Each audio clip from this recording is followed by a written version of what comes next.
JEE classic question, ठीक है। Indefinite integration में ये क्वेश्चंस पता नहीं कितनी बार आए हैं, अलग अलग तरीके से लिख देते हैं बस थोड़ा सा, और उसे नया क्वेश्चन बना देते हैं, ठीक है। तो ये क्वेश्चन, ऐसे क्वेश्चंस बहुत टाइप का आए हैं। इसमें होता क्या है कि एक लीनियर टर्म होता है एक्स का, एक और लीनियर टर्म होता है एक्स का, और दोनों की कुछ ना कुछ पावर होती है, ठीक है। यहाँ पे ध्यान देने वाली बात ये, टीचर्स आपको ऐसी बोल देते हैं, ठीक है एक चीज कॉमन ले लो, दूसरी चीज वो तो हम करेंगे ही ऑफ कोर्स, बट ये करना कब होता है वो भी बता देता हूँ आपको, अगर इन केस नहीं पता है। ज्यादातर टीचर्स नहीं बताते ये बात। आपको ये तब करना होता है, दो केसेस होते हैं ये। पहला तो ये लीनियर टर्म्स होंगे, ठीक है, प्लस और माइनस से फर्क नहीं पड़ता, कौन सा नंबर प्लस और माइनस हो रहे हैं उनसे फर्क नहीं पड़ता, लेकिन लीनियर होने चाहिए। और दूसरा क्या है कि इनका जो पावर है ना, उनको ऐड करके 2 बनना चाहिए, ठीक है। तो आप ऐड अगर करके देखो 11/13 और 15/13, 11 + 15 26 हो गया, और 13 2s are 26, तो 2 बनेगा। और उसका कारण क्या होता है कि क्योंकि आप इधर एक कोशेंट बनाने वाले हो, कोशेंट से मेरा मतलब है कि न्यूमरेटर बाय डिनोमिनेटर बनाने वाले हो, और फिर आप सब्सटीट्यूशन अप्लाई करोगे। सब्सटीट्यूशन अप्लाई करोगे तो क्या करोगे, इसको टी पुट करोगे या कुछ पुट करोगे, और फिर जब आप इसको डिफ्रेंशिएट करोगे तो नीचे डिनोमिनेटर का स्क्वायर आना चाहिए, राइट।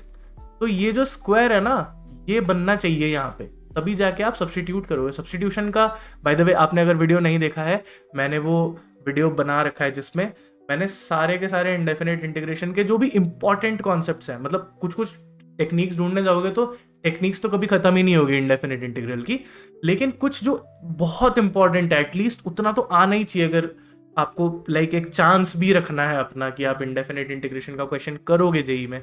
तो वो जो कॉन्सेप्ट्स हैं, मैंने एक प्लेलिस्ट बना रखी है अपने चैनल पे, मस्ट नो कॉन्सेप्ट्स वाली। उसमें 2 वीडियोस हैं, एक ट्रिग्नोमेट्री वाला है, एक इंडेफिनेट इंटीग्रेशन वाला है। देखिए वीडियोस, मुझे बताइए कि फीडबैक दीजिए कि वेदर आपके लिए यूजफुल रहा या नहीं। 1 घंटा 1.5 घंटे के वीडियोस होते हैं, इतना ज़्यादा तो होता नहीं है। 1 शॉर्ट्स जितने लंबे वीडियोस भी नहीं बनाता मैं, ठीक है। तो देखिए और मुझे बताइए। तो उस वीडियो में मैंने ये डिस्कस कर रखा है कि सब्स्टिट्यूशन मेथड में जिस चीज को सब्स्टिट्यूट कर रहे हो उसका डेरिवेटिव भी कहीं ना कहीं होना चाहिए, है ना। और दूसरा चीज, हम लीनियर की बात इतना क्यों कर रहे हैं, लीनियर लीनियर क्यों कर रहे हैं, क्योंकि आप इन्हें डिफरेंशिएट करके सब्ट्रैक्ट भी करोगे ना। होता क्या है, आप वो करते हो जब second function first function by second function का डिफरेंशिएशन करते हो, तो सेकंड माइनस फर्स्ट जैसा भी कुछ हो रहा होता है न्यूमरेटर में, और ये सेकंड माइनस फर्स्ट होके एक कांस्टेंट नंबर बन जाएगा, इसलिए खाली पावर 2 बनना भी सफिशिएंट होता है, ठीक है। तो वो इस जो ये इस टाइप के जो क्वेश्चंस होते हैं उनको सॉल्व करने का तरीका होता है। ऐसे ही खाली कॉमन लेने से हर बार सॉल्व नहीं होता है, वो आपको थोड़े से कंडीशंस भी देखने पड़ते हैं कि कंडीशंस सूटेबल है या नहीं है। अंधाधुंध कॉमन लेके नहीं होता है। जनरली जेई में हो ही जाते हैं ज़्यादातर क्वेश्चन, बट स्टिल कभी अगर बनाने का मन करा किसी को तो बिल्कुल बना सकते हैं। किसी एग्जामिनर के घर पे टिंडे की सब्जी बनी हो तो ज़रूर बन सकता है। एनीवेज, तो शुरू करते हैं इस क्वेश्चन को। बातें तो बहुत हो गई, तो यहीं से लिख लेता हूँ मैं। हमें पहले तो ऑफ कोर्स ये इंडेफिनेट इंटीग्रल को सॉल्व करना पड़ेगा, एंड देन हमें ये वैल्यूज पुट करनी पड़ेंगी। अगर आप ध्यान से देखो 37 और 24 है, तो ये कहीं ना कहीं डेफिनेट इंटीग्रेशन के फॉर्म में भी लिखा जा सकता था। ये 24 से 37 करके दिखा दो, और वो ऐसा कुछ आना चाहिए, तो वो भी कर सकते थे। लेकिन ठीक है, जैसा भी है, क्या करें। यहाँ पे करना क्या है, आप इन दोनों में से कोई एक चीज को कॉमन ले सकते हो ऑफ सॉर्ट्स। देखिए कैसे, ये एक स्पेसिफिक तरीका है कॉमन लेने का। कॉमन कैसे ले रहे हैं, सपोज मैंने सोचा कि x - 11, तो ठीक है रहने दो, आप इसमें से x + 15 को कॉमन निकाल लो, ठीक है। अगर मैंने कॉमन निकाला तो 11/13 पावर आएगा अलग से, और यहाँ पे ऑलरेडी सेम बेस है, तो सेम बेस है तो पावर्स तो ऐड होनी चाहिए ना। तो 15/13 तो है ही, साथ ही साथ क्या हो रहा है, +11/13 भी हो रहा है। तो मुझे उम्मीद है आप ये स्टेप समझ पाए होंगे। यहाँ पे हुआ क्या, यहाँ पे हुआ ये कि ये जो मैंने कॉमन लिया ना, सॉर्ट ऑफ कॉमन तो था ही नहीं लेने के लिए, तो कॉमन लिया तो डिवीजन में आ गया, और सेम पावर, बेस सेम था तो पावर्स ऐड हो गई, ठीक है। अब इससे क्या हुआ, जो हम डिस्कस कर रहे थे शुरुआत में, डिस्कस कर रहे थे ना कि आपको पावर 2 बनानी है, तो x + 15 का तो स्क्वायर बन गया, और फिर क्या बना आपके पास, x - 11, और ये x + 15 है। इसको आगे सॉल्व करने का मत सोचिएगा, इसको ऐसे रहने दीजिए। अच्छा, अब क्या कर सकते हैं हम, जैसा कि मैंने बोला, अगर अब हम इसे डिफ्रेंशिएट करेंगे, टी लेके डिफ्रेंशिएट करेंगे तो x प्लस 15 का स्क्वायर बन जाएगा, और ऊपर कुछ ना कुछ कांस्टेंट बनना चाहिए, क्योंकि डिफ्रेंशिएशन करके तो आपको कांस्टेंट नंबर्स ही मिलेंगे और माइनस करने से x हट जाएगा, है ना। तो यहाँ से चीख चिल्ला के ये क्वेश्चन बोल रहा है कि पुट कीजिए क्या, या लेट कीजिए rather, x minus 11 by x plus 15 को t, ठीक है। अगर ऐसा किया आपने तो अगेन डिफरेंशिएशन कीजिए, डिफरेंशिएशन करेंगे तो क्या होगा, डिफरेंशिएशन करेंगे तो सेकंड फंक्शन जो कि यहाँ नीचे लिखा हुआ है, second function into differentiation of the first one. Differentiation of the first one क्या होगा, x का डिफरेंशिएशन 1 होता है, कांस्टेंट का डिफरेंशिएशन 0 होता है, तो ये 1 हो जाएगा, माइनस, अब क्या करना है, उल्टा कर देना है। पहले आपने सेकंड वाले को जो डिनोमिनेटर है उसको एज इट इज लिया था, अब आप न्यूमरेटर को एज इट इज लेंगे और डिनोमिनेटर को डिफरेंशिएट करेंगे ऑफ कोर्स, तो अगेन ये 1 ही हो जाएगा, x का डिफरेंशिएशन 1 होता है और 15 कांस्टेंट है उसका डिफरेंशिएशन 0 होता है, अपॉन जो भी डिनोमिनेटर है उसका स्क्वायर। अगर आपको नहीं पता है ये, तो डिफरेंशिएशन रूल होता है ना ये, तो ये डिफरेंशिएशन रूल है, ये प्री रेक्विजिट्स होते हैं ऑफ कोर्स इनडेफिनिट इंटीग्रल के, तो ये आपको पता होने चाहिए। चलो ठीक है, तो उसके बाद हम क्या कर रहे हैं, this is equal to d t of course. अब हम इसे सब्सटीट्यूट कर सकते हैं, इसे अगर सब्सटीट्यूट करेंगे तो मेरा इंटीग्रल क्या बनेगा वो देखते हैं। मेरा इंटीग्रल बनेगा डी टी जो है, अगर आप ध्यान से देखो, वैसे तो मेरे को थोड़ा और सॉल्व कर देना चाहिए था ना, मेरे को थोड़ा और सॉल्व कर ही देना चाहिए।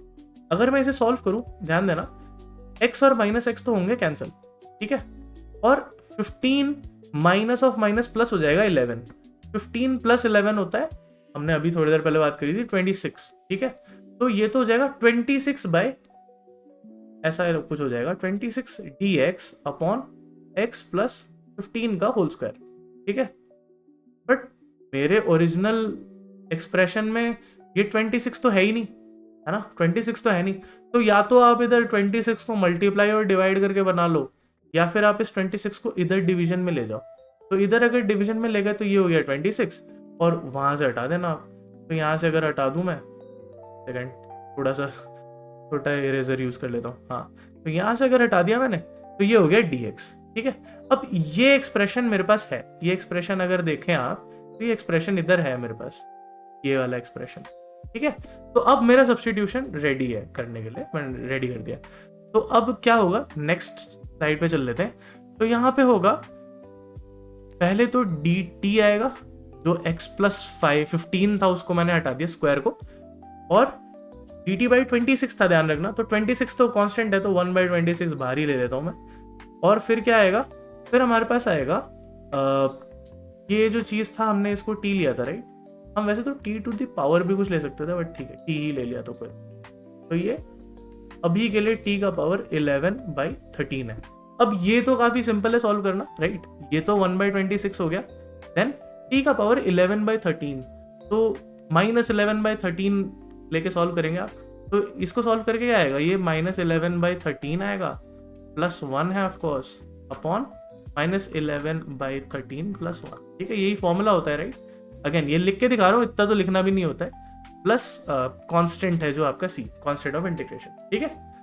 अब इसे अगर आगे सॉल्व करें तो क्या होगा, ये 1 बाई 26 है ऑफकोर्स, अगर आप 13 लेंगे तो ये 2 बाई 13 आएगा राइट, तो ये t का पावर 2 बाई 13 है, ठीक है, और इधर नीचे भी 2 बाई 13 ही आएगा, तो ये 2 और 13 को मैं ऊपर लिख देता हूँ, ठीक है, 2 बाई 13 है तो रेसिप्रोकल हो जाएगा बस, और प्लस c है ऑफकोर्स, ठीक है। अब इसके बाद क्या हो रहा है, इसके बाद ये 13 और 26 कैंसिल हो रहा है, ये 2 हो जाएगा, और इधर से 2 बाहर आ जाएगा, तो ये 1 बाई 4 ऑफकोर्स हो गया, और ये क्या है, t to the power 2 by 13 है, लेकिन t की कुछ वैल्यू रखी थी हमने, t क्या था, x minus 11 plus x plus divided by x plus 15, तो ये x minus 11 upon x plus 15 है, और ये क्या है 2 बाई 13 है आपको, ठीक है। अब ये तो हमारा i ऑफ x था ना, हमें क्या चाहिए, हमें जो चाहिए वो है i of 37 minus i of 24, मैं चेक कर लेता हूँ एक बार, यस यही चाहिए हमें, i of 37 minus i of 24, तो इस सिचुएशन में हम क्या करेंगे, सिंपल ही है, इसके आगे क्या करेंगे। और अगर आप देखो ये जो सॉल्व करके है ना 1/4 तो कॉमन आना चाहिए, हमारे पास भी आ गया, ठीक है। वो सॉल्व करके क्या आना चाहिए, अगेन जो सी मैंने यूज किया वो ये सी नहीं है, वो कांस्टेंट है, आप C1 लिख सकते हो वहां पे। यहाँ पे अपॉन में 1/13 आना चाहिए, अपॉन में होना चाहिए, ऊपर 1 होना चाहिए वैसे। तो अगर वो हम करने जाएंगे तो वो हम कैसे करेंगे अगेन, तो अगर वो हम करने गए तो उसके लिए मुझे इसे रेसिप्रोकल करना पड़ेगा और इसमें से स्क्वायर अलग से बाहर निकालना पड़ेगा, है ना। तो फिलहाल तो मैं पहले वैल्यू पुट करके देख लेता हूँ कि क्या आता है, उसके बाद देखी जाएगी। तो 1/4 है, 37 अगर पुट किया तो 37 माइनस 11 कितना हो गया, 36 और 26 हो गया ये, तो 26 हो गया अपॉन में 37 प्लस 15, 37 हो गया 47 प्लस 5 अगर करेंगे तो 52, राइट, ये हो गया 52। चलो अगेन प्लस सी होगा, बट सी इधर भी आएगा, सी 24 में भी आएगा, तो सी दोनों कैंसिल हो जाएंगे, तो मैं उसे हटा दे रहा हूँ पहले से, ठीक है। माइनस 1/4, अब 24 को पुट करते हैं, तो 24 में से 11 अगर गया तो मेरे पास आ जाएगा कितना, 23, 13 आ जाएगा, ठीक है, 13 आ गया। एंड देन अपॉन में 24 प्लस 5 29, 39 हो गया, ये हो गया 39, ठीक है। अब अगर देखो आप तो 26 टाइम्स 2 होता है 52, ये 2 आ जाएगा, और 13 3 साथ 39 होता है। तो मैं अगर 1/4 को कॉमन ले लेता हूँ, बाय द वे यहाँ पे पावर्स भी हैं तो मैं पावर भी लिख ही देता हूँ ना, पावर को क्यों जोड़ना है, तो 2/13 हो गया ये, ठीक है। और यहाँ पे भी 2/13 है, ये मिस्टेक्स मत कीजिएगा। तो ये हो गया। आगे अगर देखें तो ये 1/2 का पावर 2/13 है, 1 का पावर तो कुछ भी लिख दो कोई फर्क नहीं पड़ता, 2 के पावर में 2/13 है, और मुझे 2/13 चाहिए नहीं, मुझे 1/13 चाहिए, तो 2 को मैं यूज कर लेता हूँ और 1/13 रख लेता हूँ, ठीक है। तो कॉमन भी ले रहा हूँ और साथ ही साथ जो मुझे रिक्वायर्ड आंसर में वो चाहिए तो वो निकाल ले रहा हूँ। माइनस ये 1/3 का पावर 2/13 था, तो 2 तो चाहिए नहीं मेरे को, तो 2 मैं यूज कर लेता हूँ और 1/13 रख लेता हूँ। आई होप ये वाला स्टेप समझ में आया होगा कि क्या है। बहुत बेकार लिख रहा हूँ मैं, I know, but that's that. अच्छा, अब इसके बाद क्या आ रहा है, सॉल्व कर लेते हैं अगर, तो आपके पास आएगा 1/, वैसे तो लिखने की जरूरत नहीं है, मैं लिख दे रहा हूँ, ये 4 हो जाएगा, तो b का वैल्यू 4 हो जाएगा आपके पास, तो ये 2 का स्क्वायर है 4 हो जाएगा। लिख ही देता हूँ, अब लिख ही दिया है तो इतना एग्जाम में मत लिखिएगा, ये सब लिखना नहीं होता है, ठीक है। 3 का स्क्वायर 9 है, ये तो वीडियो बनाने के लिए लिख दे रहा हूँ मैं। तो आपके पास a का वैल्यू आया 4 और b का वैल्यू आया 9, ठीक है। अब हमें क्या रिक्वायर्ड है, हमें रिक्वायर्ड है 3 टाइम्स b प्लस सी, अच्छा a और b बोल रहा था मैं, b और c है, माय बैड, तो b और c है, तो हमें a और b नहीं, हमें b और c चाहिए था, तो b और c अगर देखें तो b आ गया आपका 4 और c आ गया आपका 9, राइट।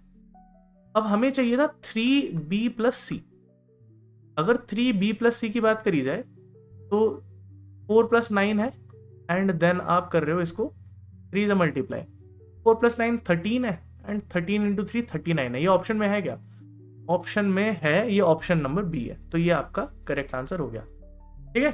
तो ये बहुत ही क्लासिक क्वेश्चन है, स्टैंडर्ड क्वेश्चन। अगर आपने नहीं देखा है तो डरावना सा लगेगा, अगर देख रखा है तो इतना कोई दिक्कत नहीं होगा, लेकिन जो पॉइंट मैं समझाना चाह रहा था वो ये था कि ऐसे फालतू में लोग बोल देते हैं कि खाली हाँ कॉमन ले लो सीधे सीधा, तो वो कॉमन लेने के पीछे भी एक थॉट प्रोसेस होता है, वो मैंने एक्सप्लेन करने की कोशिश की है। उम्मीद है आपको समझ आया होगा। मेरे को बताइएगा कि कैसा लगा ये वीडियो, और ऐसे वीडियोस देखना चाहेंगे या नहीं, जो भी है मेरा फीडबैक दीजिएगा मेरे को उससे काफ़ी मोटिवेशन भी मिलता है, शेयर वगैरह करेंगे तो थोड़ा अच्छा लगता है कि हाँ ठीक है लोग देख रहे हैं, एटलीस्ट फालतू में नहीं बना रहे हम। तो दैट इज़ दैट, एंड इस वीडियो के लिए फ़िलहाल इतना ही। आपसे मिलता हूँ अगले वीडियो में, टिल देन पीस।